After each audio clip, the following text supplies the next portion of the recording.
Okay, so we will start our first point, that is nothing but the output equation.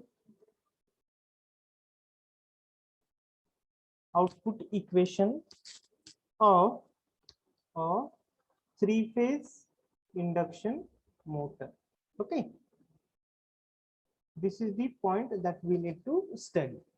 Okay, but before studying this output equations, I will just draw the what I can say a 2D view of the what cross sections of the induction motor, and I will show it like the what you have studied in the first year, that is nothing but the DLS, how that surface has been going to be developed, so that we can understand which are two important things that we need to consider whenever we are going to study the what we can say output equation of the three-phase induction motor.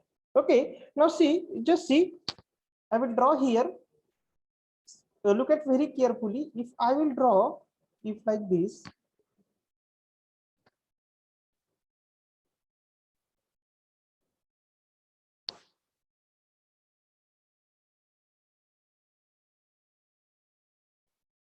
okay, and this is the outer part. Okay, now see, this what I have drawn. I have drawn the 2D view of the cross section of the induction motor. As you know that there are basically two important parts into the induction motor, that is nothing but the stator and rotor. Okay, now see, whatever this part is there, this is the stationary part, this is nothing but the stator. Okay, now whatever this part is there, this part, this is nothing but the rotor. Okay, and from this part to this part, what is present here? This is nothing but the air gap between the stator and rotor. This is nothing but the air gap, and whatever this is what we can say, this is nothing but the shaft. Okay, what we can say, this is nothing but the shaft. Okay, this is the what the cross sectional 2D view. Why I am saying this is important, because whenever we are going to study the output equation of the three-phase induction motor, that time we need to study this part. Okay, we need to study two important points, that is nothing but the D, capital D and capital L. Okay, what is the capital D and what is the capital L? Now see, if I will develop it like the what I can say DLS, म्हणजे जसं तुम्ही DLS काढत होता तसं जर मी हे केलं तर बघा ह्याचं कसं येणार आहे. Okay, up to here, what I can say from here to here. Okay, so and here,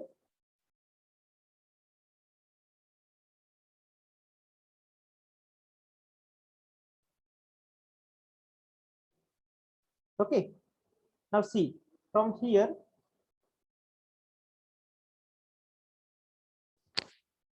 and here, this is the outer diameter. Okay, this I can say, if I will draw the perpendicular, this and this.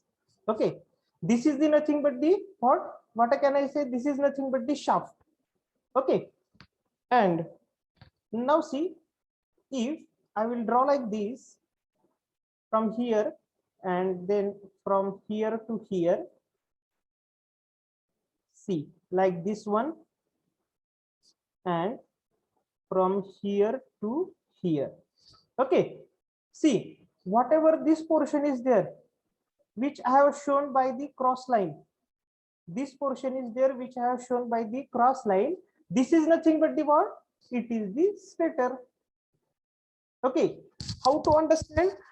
जर तुम्ही first year मध्ये DLS शिकला असाल, graphics मध्ये थोडस डोकं चालवा, किंवा सिंपल असा विचार करा, this whatever the I have shown it on the left hand side, if I have cut it and if I have opened this, then how it will look like.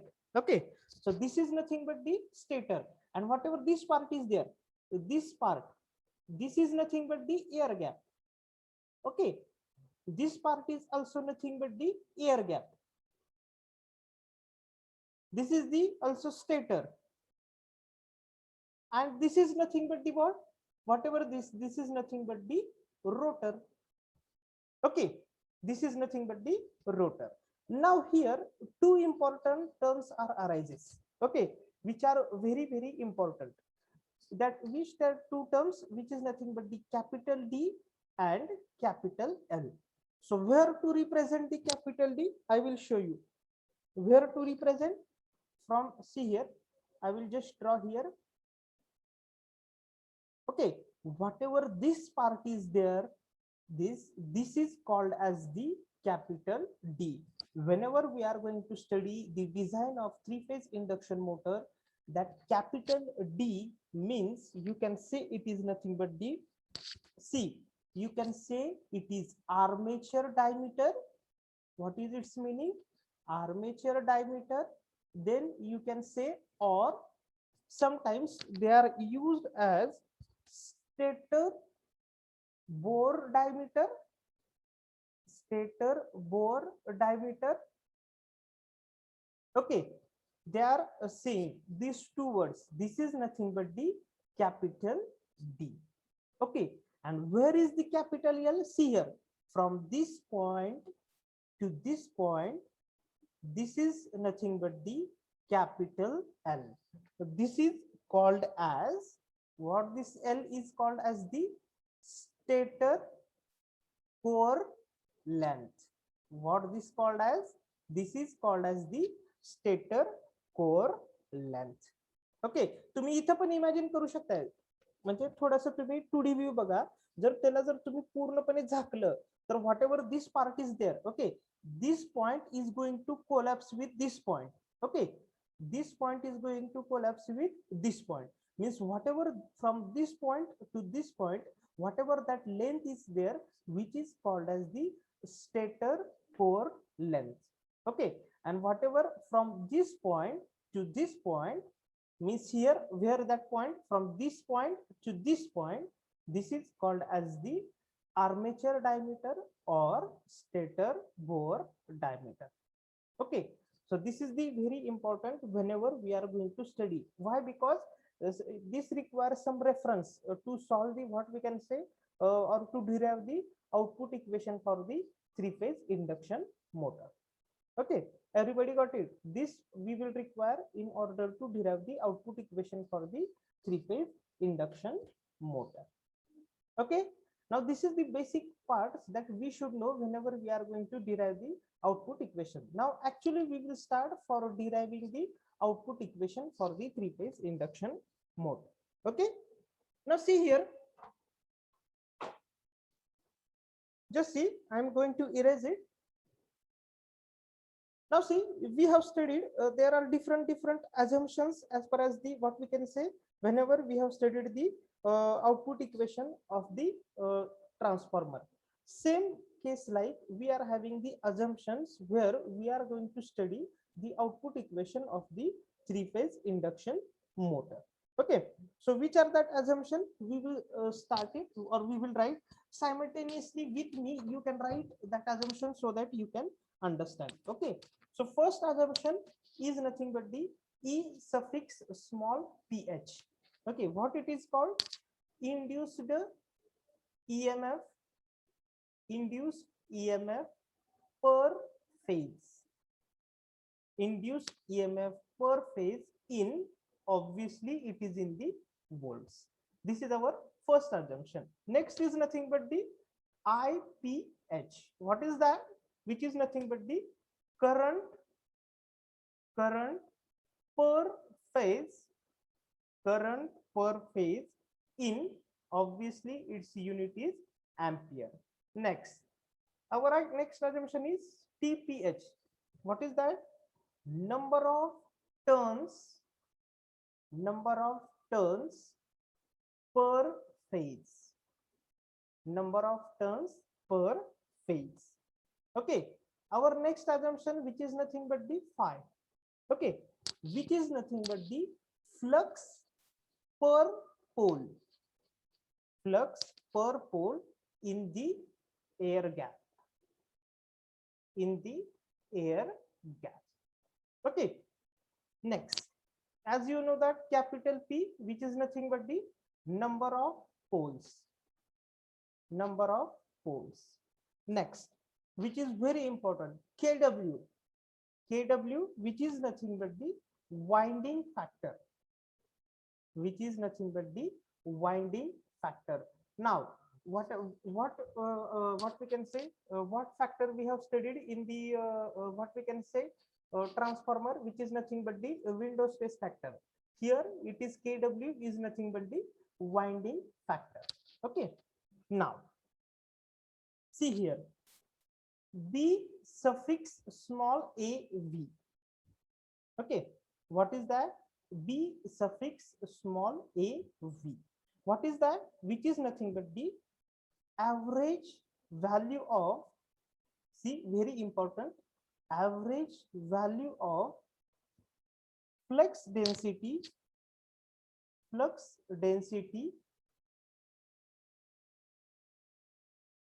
in the air gap, in the air gap. Okay, then AC. Okay, small a to the that small suffix c. Okay, what is that? Ampere conductor per meter, ampere conductor per meter. Okay, means as you know that in the what we can say, whenever we are going to consider the what we can say machine, at that time obviously there are conductors should be present there. So what? A suffix small c, that is nothing but the ampere conductor per meter. Okay, then next assumption, capital D. Okay, what we have studied? Armature diameter, or you can say it is nothing but the or stator bore diameter, stator bore diameter. Okay, next n suffix small s, n suffix small s, which is nothing but the synchronous speed in RPS. Okay, whatever the speed is there, which is in RPS, revolutions per second. It is not in revolution per minute, it is in the revolution per second. Okay, and then L, what we have said for L? Stator core length. L is for what? Stator core length. So these are the what? Assumptions that which we are going to use whenever we are going to derive the proof for the what? Output equation for the three-phase induction motor. Now see, I asked the question in what we can say ISC, that derive the output equation for three-phase transformer with correct assumption. Many of students, what they have did, first of all they have derived the equation, and after ending the that equation they have written the what we can say assumption. It is totally wrong. Why? Because आपण assumption करून proof करतोय, proof करून त्याला assume करत नाही आपण. Everybody got it? First of all we have assumed it and then we are writing, then we are deriving the proof. It is not like that first we are deriving and then we are assuming, yeah, this is the what, this is the what. It should not be like that. Your assumption should be present at the first, and after that what you can say, your all proof should be present there. Okay, everybody got it? So these are the very important assumption that we need to study, or that we need to keep in our mind whenever we are going to study the output equation for the three-phase induction motor. Okay, now see, now we will start for the actually deriving the proof. Okay, now see, first of all whenever we are going to derive, so what, the kVA rating, of three-phase induction motor is given by, see, it is given by, what is that? See, as you know that kVA rating is of what? 3 into EPH IPH into 10 raised to minus 3. This is the what? KVA rating for the three-phase induction motor. As you have already studied, we have also taken this for the transformer also, KVA rating. Why this 3 is used here? This is for what? Three-phase induction motor. Okay, now as you have studied in your second year that what will be the value of induced EMF per phase for the three-phase induction motor. Okay, so its value is given by 3 into, as you know that what will be its value, 4.44 F5 and kW into TPH. Okay, where this kW is nothing but the what? This kW is nothing but the winding factor. Okay, bracket complete, and here IPH here it is as it is into 10 raised to minus 3. Okay, what we have studied? We have put it this value of EPH here, which is nothing but the 4.44 F5 kW TPH. Now see how I am rearranging it. See here, 3 into 4.44 F5 kW. I am combining, see, TPH, IPH, this term I am combining into 10 raised to minus 3. This is the equation number 1 for what we can say KVA rating of the, what we can say, three-phase induction motor. Okay, where this F is nothing but the frequency, phi is nothing but the flux per pole, kW is nothing but the winding factor. Okay, now see now there is a one important term, there is one important term which we need to find out, which is nothing but the, see here, the average value of flux density, average value of flux density over the whole surface area, over the whole surface area, over the whole surface area in the air gap of machine, in the air gap of machine is given by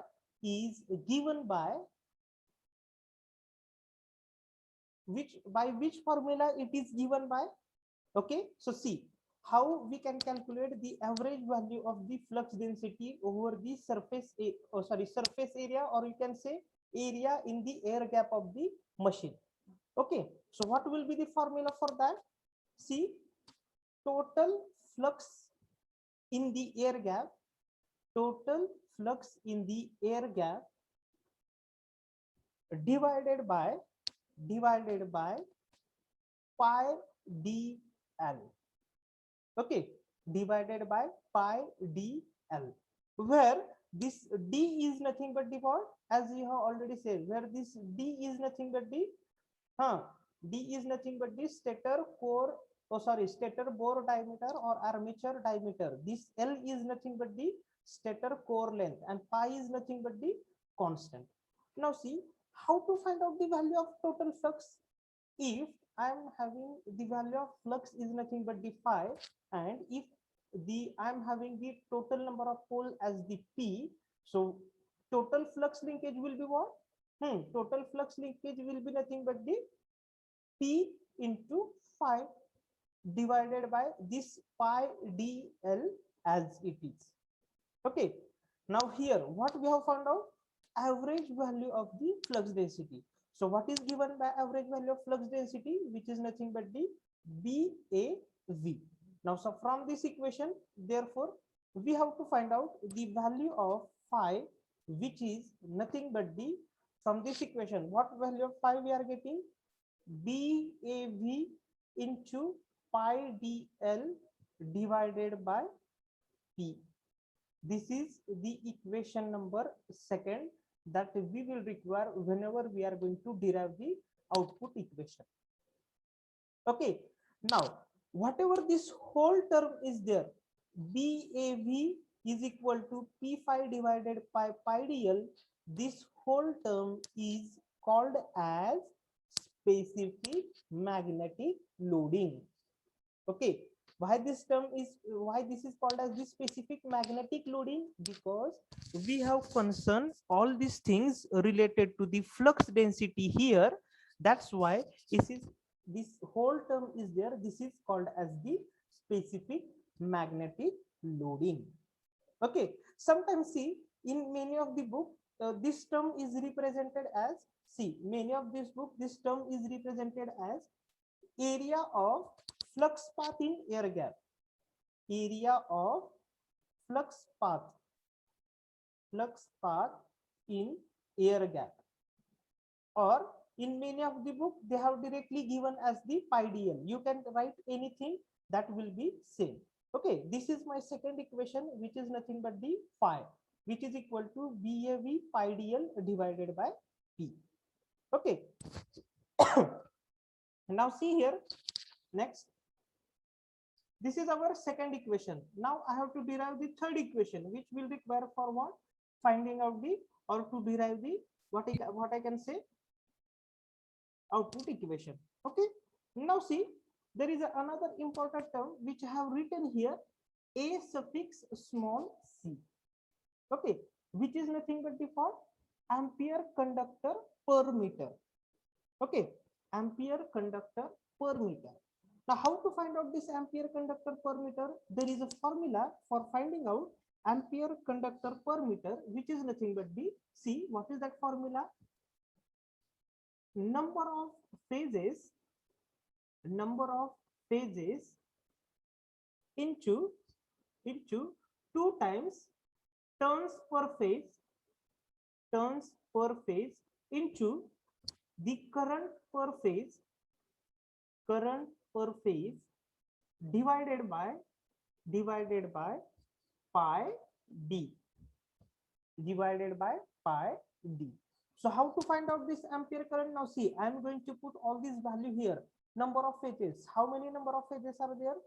3-phase induction motor into 2. What will be the value of turns per phase? We have assumed it as the TPH into current per phase, IPH, divided by pi d. Okay, now see here, from this equation I will find the value of TPH and IPH.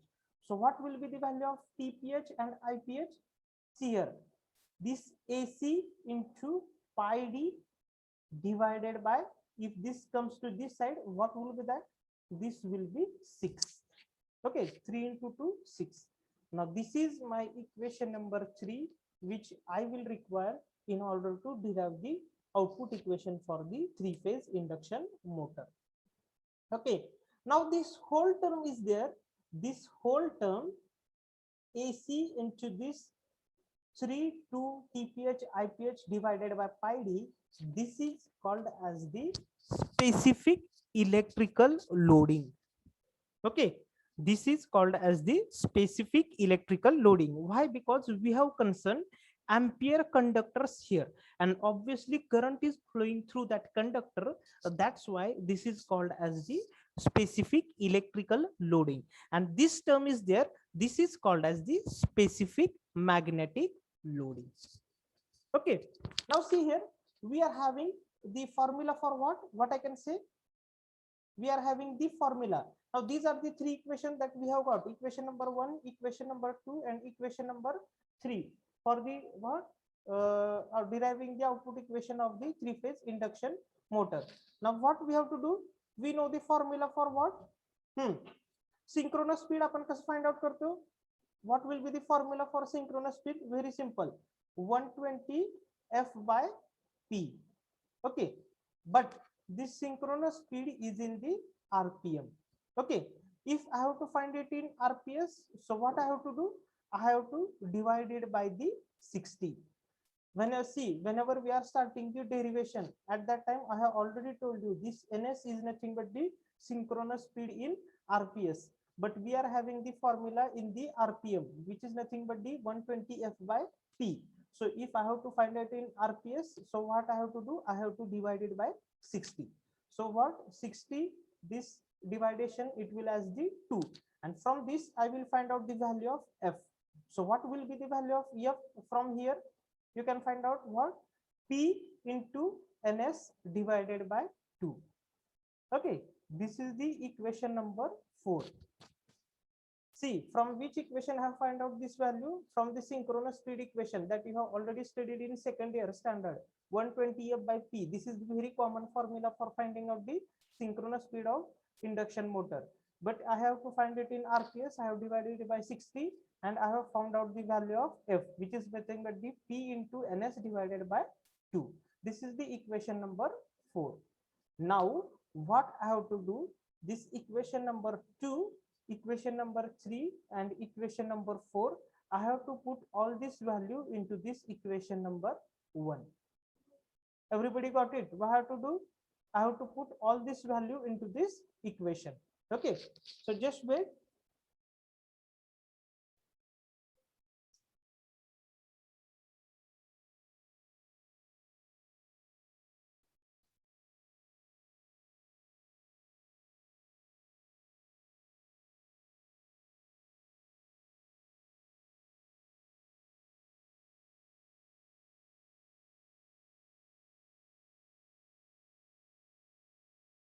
Okay, now so what we will do? We will output this all the values and we will find out the output equation. Now see here, 5 minutes are remaining. Rejoin again. 5 minutes are remaining.